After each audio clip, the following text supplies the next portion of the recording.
This program provides education, not advice. Sponsors pay a fee for endorsements and interviews. See the truthayf.com disclosure page for details.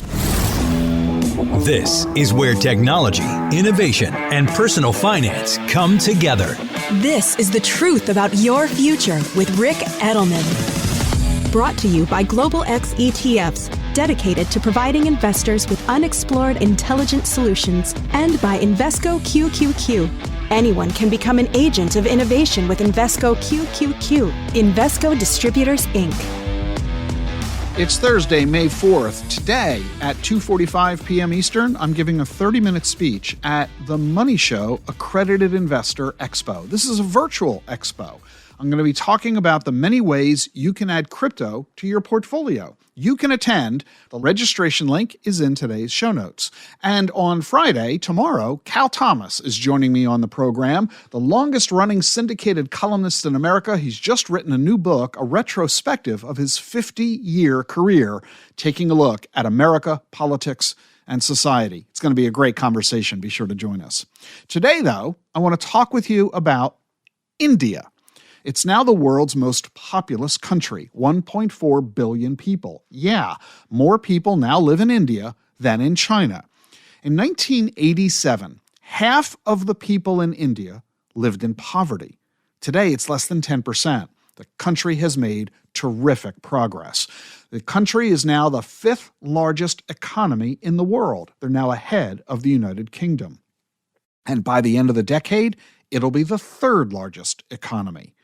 They are going through massive innovation. They're doing the biggest infrastructure and transportation upgrade in its history. They're manufacturing a new set of railroad tracks and a new fast train that's going to connect two major cities faster than our Amtrak connects between New York City and Washington, D.C. They've got 500 more new train routes being created over the next 3 years. The goal? Cutting travel time between major cities. They're going to cut it from today's 6 hours to just 2 hours. They're also building new freight corridors, and 4 more are being planned after that. They're building new trains that will be double stacked with cars that stretch a half a mile long. And they'll travel twice as fast as today's freight trains do. All told, the government of India says railway freight is going to rise 45% by the end of the decade. And it's not just railways. India has 25,000 miles of highways, and it's adding 5,000 more miles every single year. In 2014, the country had 74 airports. Now, just nearly a decade later, it has 150 airports. The country is also increasing its broadband connections. They've got a mobile payment system that now handles half of the country's digital transactions. This is all demonstrating the incredible effort to literally move the country around. And it is that movement, the transportation potential, that powers an economic engine. Think back to what powered the United States. It was the creation of our national highway system during the Great Depression. India is going through the same evolution. And if you're going to have all this massive transportation activity, you need to power it. So look what they're doing with solar energy. One mega solar park in India is 13,000 acres, 20 square miles. That's about the size of Manhattan laid out with solar panels. It produces enough energy to power millions of homes. It generates 4 times more power than the biggest solar farm in the United States. And check this out. It's not even the biggest solar farm in India. It's the third biggest. The biggest is another one that has 1,600 jobs, and it just demonstrates how massively focused India is on its economic development goals. India's GDP has expanded 71% over the past decade. 17% of its exports are technology.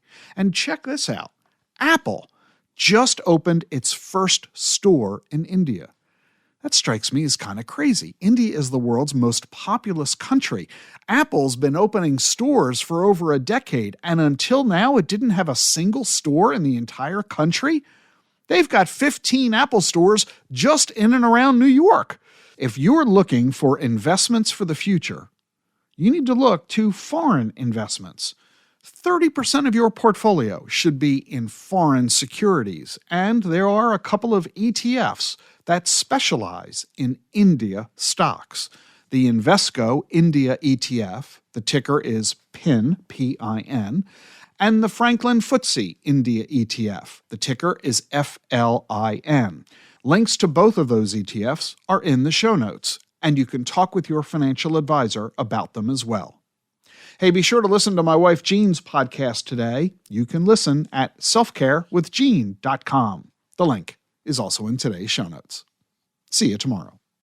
The Truth About Your Future is sponsored by Global X ETFs. Amid inflation, rising rates, and a host of other economic challenges, volatility has been one of the few constants lately. But as listeners of this show know better than anyone, it's important to look past the short-term headlines and focus on the bigger picture. Despite the ups and downs of the news cycle, exponential technologies continue to advance, shaping a world of new possibilities in engineering, transportation, healthcare, and renewable energy. At Global X ETFs, we offer a diversified product lineup including risk management solutions to navigate the storm, along with thematic strategies targeting the growth opportunities of tomorrow. Whatever your goals, visit globalxetfs.com to explore how our research and insights may help you achieve your goals. The Truth About Your Future with Rick Edelman is sponsored by Charles Schwab. Schwab's passion for serving clients is more than standard practice. It's part of who they are.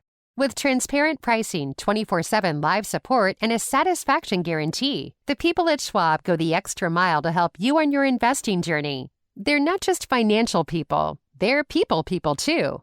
Learn more at schwab.com/whyschwab. That's schwab.com/whyschwab. How do advances in science, technology, and medicine translate into investment opportunity? Listen and learn. This is The Truth About Your Future with Rick Edelman.